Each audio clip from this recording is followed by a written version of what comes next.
भगवान शिव के सबसे अनन्य भक्त दशानन रावण, जो सबसे ज़्यादा शक्तिशाली, तेजस्वी और पराक्रमी योद्धा थे। नवग्रह उनके चरणों में लेटे हुए हैं, शनि के ऊपर अपने पैर रखे हुए हैं, फिर भी श्री राम से युद्ध में हार गए।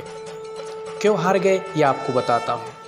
राम इच्छाओं से मुक्त है और रावण इच्छाओं से पार्श है, अर्थात बंधा हुआ। रावण मनुष्य पर राज करता था और श्री राम मनुष्यता पर राज करते हैं। भगवान श्री राम जामवंत से कहे, मैं युद्ध शुरू करने से पहले यज्ञ करना चाहता हूँ। जामवंत जी बोले, तो यज्ञ कर लीजिए प्रभु। राम जी बोले कि मुझे ऐसा पंडित चाहिए जो शिव भक्त हो, क्योंकि राम जी शिव जी की पूजा करते थे और शिव जी राम जी की। और क्योंकि राम जी वैष्णव थे तो पंडित भी वैष्णव होना चाहिए। जामवंत जी बोले, इस जंगल में पंडित कहाँ से मिलेगा प्रभु? तो राम जी बोले कि फिर पूजा कैसे होगा? जामवंत जी बोले, मेरी नज़र में एक पंडित है, पर वो आपका पुरोहित नहीं बनेगा। राम जी आश्चर्य से पूछे, आखिर कौन है वो? जामवंत जी बोले, दशानन रावण, जो शिव भक्त भी है और वैष्णव भी है। राम जी बोले, आप जाकर पूछिए, अगर वो पुरोहित बनेंगे तो मैं पूजा करवा लूँगा। जामवंत जी रावण के पास चले गए। रावण को जैसे पता चला कि दादा जामवंत आए हैं, रावण पैर छूकर प्रणाम किए और बोले, मैं धन्य हुआ जो आप हमारे महल आए। कहिए कि मैं आपका क्या सेवा कर सकता हूँ? जामवंत जी बोले, मेरे 2 जजमान हैं, उन्हें यज्ञ करवाना है, क्या आप उनके पुरोहित बनेंगे? रावण ने बिना जाने बोले, कहीं वो दोनों अयोध्या दशरथ राजकुमार राम लक्ष्मण तो नहीं, जो लंका पर विजय प्राप्त करने के लिए यज्ञ करवाना चाहते हैं? जामवंत जी बोले कि लंकेश, आपसे बड़ा कोई गुणी और बुद्धिमान व्यक्ति नहीं है, क्योंकि आप शिव भक्त के साथ वैष्णव भी हैं। अब आप सब जानते हैं, तो क्या आप श्री राम के पुरोहित बनेंगे? दशानन रावण ने कहा कि उनके दरबार में कोई उनका दुश्मन भी किसी कार्य के लिए आए तो एक ब्राह्मण का फर्ज है कि उनका कार्य पूरा करे। जामवंत दादा, मैं उनका पुरोहित बनूंगा।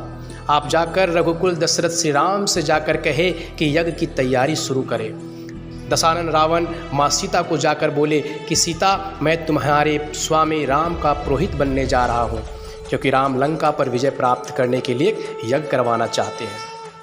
अगले दिन रावण वन गए जहाँ राम जी रुके थे। रावण को आते देख राम और लक्ष्मण खड़े होकर अपने पुरोहित रावण को दंडत्व प्रणाम किए।